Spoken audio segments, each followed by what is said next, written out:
Come on the fuck in here, because I know some of y'all feel some kind of way about my last night post when I said what I had said about a certain sexual activity. I ain't explaining shit, I said what I said, but this is why it was brought up. So of course, yesterday was my best friend's birthday. She turned 32. And of course, me doing some healing on myself heals the people around you. So okay. She like, alright, this is what I want to do for my birthday. I said, yo, it's your birthday, whatever the fuck, I'm with the shits. She wanted to chill. So of course, I come with the snacks, I come with the herbs, I come with the wine. So, of course, new adventures always happen when you try something new. We drinking Douce. First time drinking Douce, we had to see what it hit for. Okay. We drink the Douce, we have a good conversation. We even picked a new movie to watch. So this is the dynamic of our friendship. Every once in a while, when we want to have heart-to-heart moments, sometimes you have to create your safe space. So our safe space, yeah, we talk on the phone about anything and everything. Make a long story short, our safe space is we pick a movie, we sit down, we start to watch the movie, a topic will come up, bam, we get right into a conversation. No different. So mind you, I haven't seen the movie we watched was called About Last Night. I haven't seen that movie since it came out. I went to the movies and seen it with whoever nigga I was with. Make a long story short, there were different dynamics in that movie. And it was so real because for me, that's how I am in my friendship with her. Not saying that the whole movie was how I am. There were certain parts, certain dialogues, certain situations and scenarios where I was like, oh my God, I'm triggered because I can see it visually that this is happening in our friendship. And I'm like, damn, how did you feel about it? Or, oh shit, this made me feel some kind of way and that's why I did whatever. Yo, when I tell you, we broke this movie down, right? 3 hour we didn't even get 15, 20 minutes into the fucking movie before we started having revolutionary breakthroughs on shit with our friendship. Hey niece, hey babies. Y'all come on in here. This is what I'm saying. The title of my video is called Douce and Herbals because for those of you who don't know, the type of herbs that I have, it take you to a whole nother level. You ain't even gotta be on no goofy shit. It may open your eyes and make you see a lot of shit that you may have seen sober, but now you got a little bit more clarity. Okay. So we watching About Last Night. Our usual go-to movie is Waiting to Exhale. Break the motherfucking movie down. Over and over again, we find different shit to break down about this movie. Just so happened, we picked a new movie. About Last Night. Now, I liked the movie when it came out, and I loved it last night because it made me realize the type of friendships that I build with people and where I'm at. And in a lot of times, I've been Kevin Hart. A lot of times, I was Regina Hall. A lot of times, I was Michael Ealy. And a lot of times, I was the other, the girlfriend, Michael Ealy. I don't know her acting name, but Deb in the movie. A lot of times, I've been all of those people. At one time, at certain points, I've been the loud, boisterous friend. I've been the calm friend, the rationalized friend. I've been the who the fuck, why the fuck. Yeah, I've been all of those friends, all of those characters at some point in any relationship, right? So we talking. And one of the scenes that came up for me that really, really, really, really, really hurt and triggers me now, more so then than it is now, was the scene where Deb was at Regina's house. She had moved back in with her and she was laying on her leg. And to me, that was a vulnerable moment for her as a friend because she wanted the relationship to work out. She did everything right. Even though she was apprehensive about her one night stand with the guy, he started telling her everything she needed to hear, wanted to hear, and was being true to it and was standing on it. And then when it fell apart, it was just like, oh my God, it fell apart. Oh my God. Like, that's embarrassing for anybody to put their best foot forward in a relationship that's brand new and it don't work out. That shit hit different. It hurt because you went in there with high expectations of yourself. Like, okay, I'm showing up for me. I'm going to be this person for me. And it was never about the other person. It was about you. And a lot of times I felt like I showed up for these people. I did what I was supposed to have done. And it still didn't work out. And That's a hurtful feeling. When you show up for somebody and they don't show up for you back in a way that you thought that they would. Right? And she laid on her friend's lap and her friend consoled her, comforted her. And I'm like, yeah, that's different. Because at any given moment, I could be the friend laying on the lap, or I can be the friend that's supporting. And if you outside, this wind is blowing the shit out my little ass car. Like, disrespectful ass Christmas Eve wind. I can't even drive straight. Like, what the fuck is going on here? All this turbulence on this beltway. I don't like it. Well, okay, well, shit. Yo, when I tell you it's pushing the shit out this car, it's not even funny. Hey, wifey. On 95, get ready to go to Middle River and do these stores real quick. Man, I ain't about to fuck with you too much longer because you be bullshitting. I be messaging you and you don't respond. I like consistency and you're inconsistent. So with that being said, I don't think that we should pursue anything further. You're inconsistent. What about to do? Shop, make market real quick.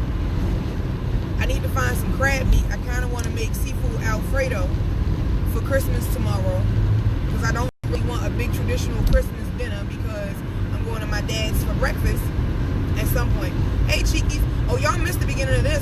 When y'all watch this video, we was watching, me and my best friend were watching About Last Night while drinking Douce and I was on the herbals and she just had a Douce. Oh, and my honey wine.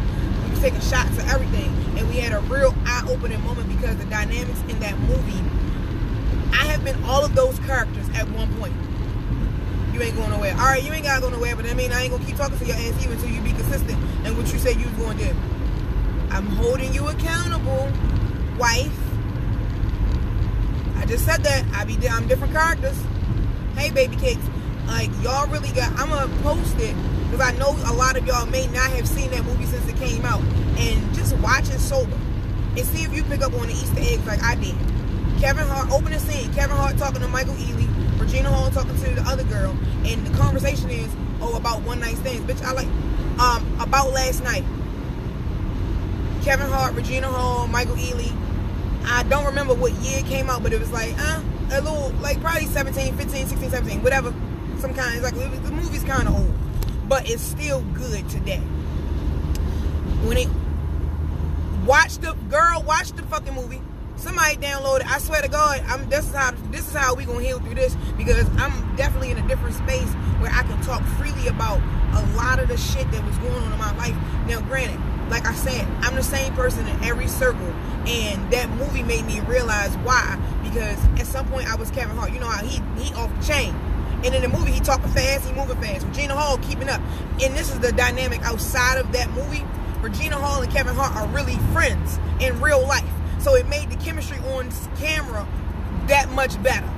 And that's what I told you. And I said, yo, they really friends in fucking life. And that's why this shit funny as fuck. So the whole movie, they fucking and sucking and doing all types of crazy, weird shit. Because that's their relationship. That's their dynamic. But not saying that he ever fucked her in real life. But that's his friend. Just like Tiffany Haddish is his friend. So I picked up, the chemistry between them is hilarious. I love it. Whole time she in there cutting up. And I'm just like, oh, this is me. Like, I be so proud of my career moves and the fact that I'm so resourceful, and I brag on that. Like, bitch, yeah, I know I got it. Yeah, I know I'm doing this. I know I can do that. I know I can do that. Oh, I can't wait to go get me a fucking protein shake. All that walking I did yesterday, my motherfucking thighs is burning, bitch. I'm trying to tell you, they burnt-ting. Burnt-ting. I need a protein shake on the ones and the twos. Let me hurry up. I gotta be in this school by 12 o'clock. It's 11:40. So anyway, that's the point I'm making is, with that movie, you can see yourself and your close friendships in that movie. And if you don't see your friendships in this movie, you need to question your friendship. You need to check your friendship. Because I'm not saying all friendships are perfect. They're not. There are people right now who are still friends with people that they don't trust. But the only reason why they keep them around is because they don't want no information leak that they may have told about them. They don't want no type of parts of, oh, I told this bitch too much, so no, I ain't gonna let her go. I don't give a fuck. If me and you stop being friends today or tomorrow, you know that I did something that was questionable. I don't give a fuck of who you tell. People gonna believe what they want to believe about me, and that's up to you to decide if you gonna believe it. I.e. why motherfuckers think they can play with me about me fucking and sucking them. This shit I post on social media is for social media purposes only. Only the people that are close to me know how I really get down. And yeah, I do like to fuck, and I'm good at it. I do like men and women. I'm good at it. Like, I'm a person. Not that I'm sexually attracted to one more than the other. I like who like me. It ain't, oh, she gay, she bi. No, I like who like me. And if it just so happened to be a woman, that's what it is. If it just so happened to be a man, that's what it is. That's it. Some of y'all put too much pressure on yourselves in this fucked up ass society to be something that you know you really not. To be something that you know you're not even fucking built like that. To be classified as one thing. That's why I was looking at people real funny. Like, the shit that I hear about myself that come back from outside parties. Oh, I heard you was this, or I heard you was that. I'm glad you heard it. What else you hear? And then why are you so comfortable being around a motherfucker talking about me if you my friend? I never understood that part. If I ain't there to defend myself, why are you there enticing and encouraging the conversation? Make me look at you funny. I'm just saying, y'all in them circles, y'all around them people who do shit like that to y'all. And instead of you saying something to that person or, you know, correcting them and whatever you need to do, you don't do it. Why do you not do it? Why you not say nothing? That's how I feel about it. Why you not say nothing? You just like motherfuckers playing in your face. Oh no. And that's why I'm at with this whole relationship shit. Do I miss the idea of a relationship? Yes. Do I miss the idea of companionship? Yes. But do I miss the fuck shit, the snake shit? Nope. I'm good without it. Do I miss the lies and deceit and the hiding shit? Nope. I'm good without it. I'm telling you right now, one thing for sure, two things for certain. I'm always in good company. Always in good company. And if it ain't good, I move around it. Oh, all right, I'm done chilling with you. Oh, you ain't gotta invite me over no more. Oh, I'm Gucci. We ain't gotta do this no more. I feel like I should have kept going and versus coming off on Eastern Avenue, but it's okay. Because I gotta be there by 12 o'clock. And I'm gonna get there. Or at least I'm gonna get there exactly 12 o'clock. Because it ain't hard shit to do. But at any rate, yeah, that's just what it is. I really did. Oh my Lord, they done put all the stuff in the storage unit. See, people getting nope. That comment to myself. I'm not gonna say what I was just thinking because that shit hurtful. And it's this fucked up ass situation. So anyway, back to the movie. We watching the movie. We finished watching it today because I had to let my phone charge up because I fucked around, left my charger in the car, and I went to fuck to sleep like I told her. We was over this bitch. It was one of them heart-to-hearts. I wasn't going home. I already knew in my mind I was not going home. And when you have friends that really care about you, that's what the fuck you do. You can stay the night. You can be in their presence for more than a couple hours. You can be around them. Some of y'all got friends that you haven't even met their boss. You haven't met their coworkers. You haven't been around other circles with them. But that's your friend. Ooh, I don't know who the fuck I'm talking to today, but somebody gonna get this motherfucking message. You hanging around a bunch of people that you wouldn't even bring around to your job parties. Why? Janelle know I cut the fuck up. And Janelle also know how I can carry myself in a professional demeanor. Janelle know I'm with the shits. But she also know I'll keep my comments to myself until I'm in a safe space where me and her can talk. Some of y'all got friends that you hang around. I'm saying friends is a loose term. Y'all got a bunch of friends that wouldn't piss on you if you was on fire, but you keep them around. You can't call these friends and tell them shit about no emergency. An emergency could just be you stuck somewhere.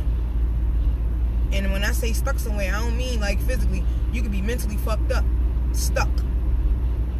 And you don't know what to do, how to do it. You don't know how to cope. You don't know why shit happening. Some of y'all ain't got nobody you can call to rectify, to feel some kind of way, to vent. Some of y'all ain't got them type of friends. And it shows too. Oh, it shows. And that women's group that I'm in, the little cheaters exposed shit, oh, it definitely showed the cattiness in these women. The catty, the petty. They'll defend a nigga before they defend their friend. Every time. I have been in a situation like that. And I'm healing from it. and I'm healing my friend from it. Where a friend will believe a nigga over you any day. That nigga could be lying to her motherfucking face till she blue, and she gonna believe that nigga over you. You know why? Because that nigga's fulfilling a need that you not. He's giving her physical attraction, and a physical attraction for a woman is more than anything. Oh, he find me good enough to fuck me, so I better not fuck it up.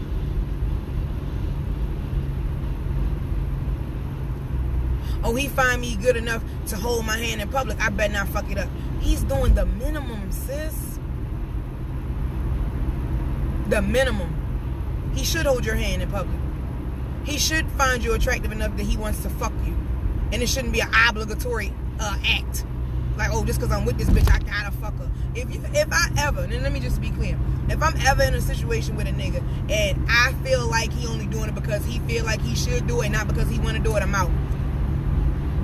I'm out. I don't need your pity or your sympathy, bitch. I'm out.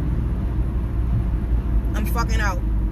You keep that low vibration shit over there. I don't need you. I know my pussy good. I know my head fire. And I know this ass will tighten a lot the fuck up and squeeze the shit out your dick. So we don't gotta, that ain't up for question. That ain't up for debate. I didn't need you to boost my ego over there. I didn't need you to lift my self-esteem. I didn't need you to provide anything along that manner. What I needed you for was, oh, come on, let's go walk with me. You see, I'm preaching today. Oh, that's the end. See, I said Douce and Herbals. That's the end of the Douce and Herbals. How the weed mellows you out and you still be focused like a motherfucker. That's why I was like, let me get her. It's crazy. She was like, yo, you out this motherfucker trapping. We was in this bitch in a whole deep session. Deep cipher. Went to sleep, got up, watched the rest of the movie, still was ciphering a little bit, and now I'm back out here in these motherfucking streets. And I told her that's a trauma response to me. I never want to feel like I'm running out of money. I can have $400 or $500 in my pocket. I can have $5 in my pocket. If I don't have no money, and I feel like that's when I was in a position where I didn't have any money. I was homeless. I didn't have no lights on in my house. I ain't had no food. I ain't know where my next meal was going to come from. And some of this shit happened when I didn't have Nick. And some of this shit happened when I was with Nick. When I had Nick in the very beginning, and some things were unstable and they weren't secure. And I was out here driving cabs. I was going to school. I was working at, I think that's where I was, only place I was working. Because I don't know. Yeah, right after that. And then I started working somewhere else. Like, work for me is not, how can I put this? It's not hard for me to get a job. It's hard for me to stay where a motherfucker think you dumb. A motherfucker will play on your intelligence. Like, okay, let's say you go apply for a job, right? Cashier. Most cashiers make $10, $12, maybe $13 an hour. When a motherfucker play with you like you don't know, like you ain't smart enough, bitch, I upgrade my motherfucking self. Here's an example. I worked for a home health care agency before me and my mother got our own businesses, right? And the lady used to play with our money a lot. Like we didn't know. Oh, well, I can't increase your wages because you're not certified here, right? Bitch, I got on that motherfucking computer. I became first aid certified. I became CPR certified. I became certified in home health care. I became certified in HR. I became certified in every motherfucking thing I thought this lady had in her company. And I came back with my certifications like, pay me. You can't pay me, I got to go. I'm not going to sit behind no computer, no desk, no nothing for days on end and bust my ass and getting these qualifications for you to still try to play me about $10, $12, $13 an hour. Bitch, you can suck my ass and my dog dick. So that I have that attitude. I have it, and I've had it all of my motherfucking life. I'm not going to stay where I'm not wanted and appreciated. I'm sorry. I will never be in a space where I'm only tolerated. I have walked out of people's houses, no bullshit, hand to God, because the air got thick because the motherfucker didn't like how I was carrying myself, and it got toxic to me. Like, oh, why you looking at me funny? Oh, because you don't like that I can get in here and sing and dance and cut up and make your nigga laugh. Because your stiff ass don't understand how the fuck laughter works. I'm a good motherfucking time any and every time, okay? I pride myself in making people around me feel good and comfortable.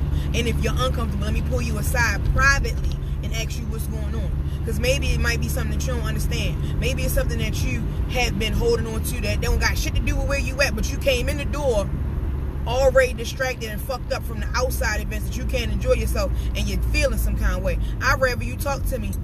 Pull me inside and talk to me. Hey, can I talk to you real quick? I'd rather you do that. It's a whole lot to me that people don't know, and that's why I be looking at people funny. And I just move people right on out my fucking life.